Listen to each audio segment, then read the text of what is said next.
નમસ્કાર, ન્યૂ ભારત ન્યૂઝના વિશેષ સમાચારોમાં આપનું સ્વાગત છે। હું છું આપની સાથે વલ્લરી વ્યાસ। સમાચારો પર નજર કરીએ તો કચ્છના રાપર તાલુકાના કીડિયાનગર પાસે એક માલગાડી પાટા પરથી ઉતરી જવાની ઘટના સામે આવી છે। આ અકસ્માતમાં માલગાડીના બે વેગન પાટા પરથી નીચે ઉતરી જતા પાલનપુર સહિતના સામખિયાળા વચ્ચેનો રેલવે વ્યવહાર ખોરવાઈ ગયો છે। રેલવે વિભાગ દ્વારા ટ્રેન વ્યવહાર પુનઃ સ્થાપિત કરવા માટે યુદ્ધના ધોરણે કામગીરી હાથ ધરવામાં આવી છે।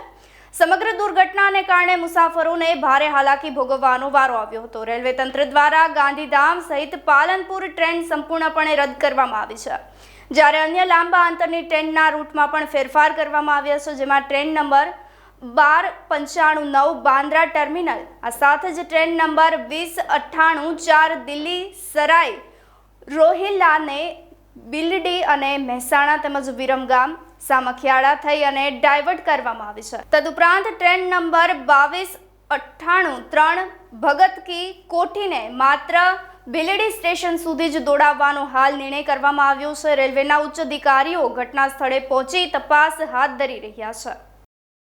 સમાચારોમાં આગળ વાત કરીએ તો રાજકોટમાં ભારતીય જનતા પાર્ટીના પ્રદેશ સંગઠનમાં નવનિયુક્ત મહામંત્રી તરીકે વરણી પામેલા પ્રશાંત કોરાટનું આજે રાજકોટ શહેરના દ્વારા અદ્ભુત સ્વાગત કરવામાં આવ્યું છે। પ્રદેશ સંગઠનમાં યુવા નેતૃત્વને સ્થાન મળતાની સાથે જ કાર્યકરોમાં ભારે ઉત્સાહ જોવા મળી રહ્યો છે।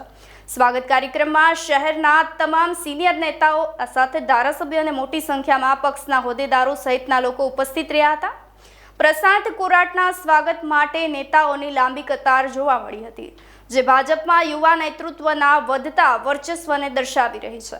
આ પ્રસંગે મીડિયા સાથે વાતચીત કરતા પ્રદેશ મહામંત્રી પ્રશાંત કોરાટે વિશ્વાસ વ્યક્ત કર્યો હતો કે આગામી રાજકોટ મહાનગરપાલિકાની ચૂંટણીમાં ભાજપ ફરી એકવાર ભવ્ય જીત હાંસલ કરશે। સંગઠનની શક્તિ અને કાર્યકરોના ઉત્સાહના જોરે પક્ષ વિજય બનશે। તેઓએ એમ પણ આશા વ્યક્ત કરી હતી કે રાજકીય ગરમાવો વધતા અન્ય પ્રશ્નો પર તેમણે મૌન સેવી અને જવાબ આપવાનું પણ ટાળ્યું હોય તેવું લાગી રહ્યું છે। આ કાર્યક્રમે રાજકોટ ભાજપમાં એક નવી ઉર્જાનો સંચાર કર્યો છે। ભારતીય જનતા પાર્ટીના અમારા પ્રદેશના અધ્યક્ષ આદરણીય શ્રી જગદીશભાઈ વિશ્વકર્મા સાહેબે એમની ટીમમાં મને પ્રદેશ ભારતીય જનતા પાર્ટીના મહામંત્રીની જવાબદારી સોંપી છે। આજે પ્રથમ વખત હું રાજકોટ શહેર અને રાજકોટ જિલ્લામાં આવી રહ્યો છું અને ખાસ આજે ખોડલધામ હું જઈ રહ્યો છું, ત્યારે રાજકોટ શહેરની અંદર અમારા ભારતીય જનતા પાર્ટીના કાર્યકર્તાઓએ અમારા શહેરના અધ્યક્ષ આદરણીય શ્રી માધવભાઈ દવેના નેતૃત્વમાં આજે ભવ્ય સ્વાગત કર્યું છે। ત્યારે હું રાજકોટના સૌ મારા સાથી કાર્યકર્તાઓનો આભાર માનું છું અને રાજકોટના નાગરિકોનો આભાર માનું છું। આજે જ્યારથી નીકળો છું ગાંધીનગરની રસ્તામાં ભારતીય જનતા પાર્ટીના જ્યાં જ્યાં મંડળ તાલુકો જે આવે છે બધા લોકોએ સ્વાગત કર્યું છે। આવનારા સમયમાં કોર્પોરેશનની અંદર પણ ભારતીય જનતા પાર્ટીનો પ્રચંડ વિજય થવાનો નિશ્ચિત છે। સમાચારોમાં આગળ વાત કરીએ તો સુરત ડાયમંડ સિટીમાં આજે વહેલી સવારથી જ પ્રકૃતિનું અનોખું અને મુશ્કેલ ભર્યું સ્વરૂપ જોવા મળ્યું છે। સમગ્ર શહેરમાં ગાઢ ધુમ્મસની સફેદ ચાદર નીચે લપેટાઈ ગયું હતું, જેના કારણે સવારના 10 વાગ્યા હોય છતાં પણ વાદળો ધરતી પર ઉતરી આવ્યા હોય તેવો અદ્ભુત શહેરીજનોને અનુભવ થયો હતો।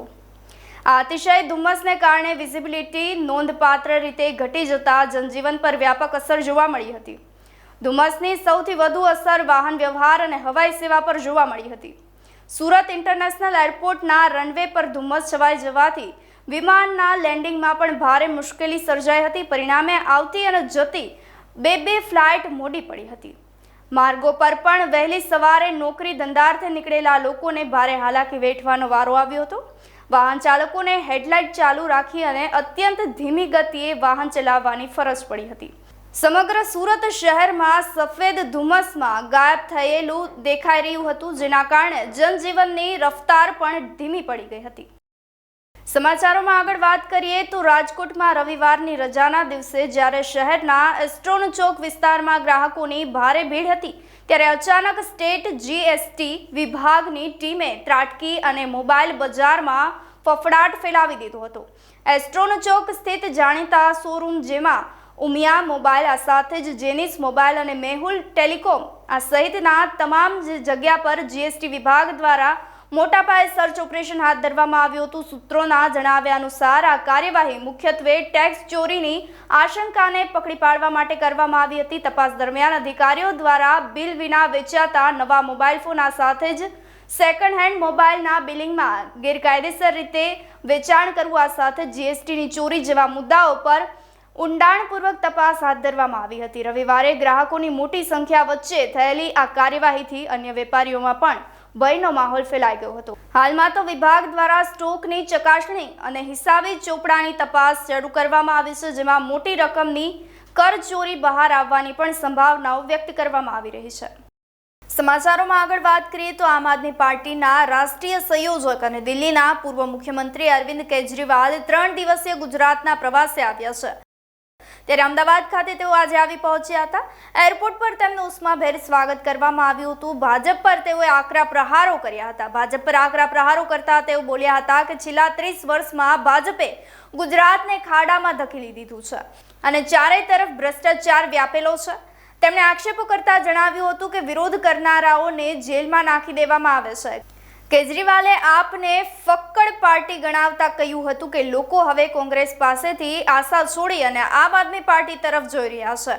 આ પ્રવાસ દરમિયાન તેઓ 7 ઝોનના બૂથ કાર્યકર્તાઓના સંમેલનમાં ભાગ લેવા જઈ રહ્યા છે. તો 18 જાન્યુઆરીએ અમદાવાદ અને 19 જાન્યુઆરીએ વડોદરા પૂર્વ ઝોન ખાતે તેઓ કાર્યકર્તાઓને સંબોધિત કરવા જઈ રહ્યા છે. આ કાર્યક્રમમાં નવા જોડાયેલા કાર્યકર્તાઓની શપથવિધિ પણ સાથે આયોજિત કરવામાં આવશે. આગામી ચૂંટણીઓ માટે પણ સંગઠનાત્મક રણનીતિ ઘડવા માટે તેઓ આવી રહ્યા છે તેવી હાલ લોકોમાં ચર્ચા જોવાઈ રહી છે.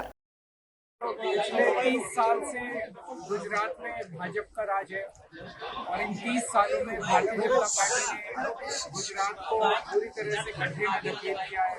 बहुत बुरा हाल कर दिया है. चारों तरफ भय और भ्रष्टाचार है. लोगों को डराते हैं, लोगों को धमकाते हैं. जो इनके खिलाफ आवाज उठाता है, अन्याय के खिलाफ आवाज उठाता है, उसको पकड़ के जेल में डाल देते हैं. खुलेआम भ्रष्टाचार करते हैं. कोई इनके भ्रष्टाचार के खिलाफ आवाज नहीं उठा सकता.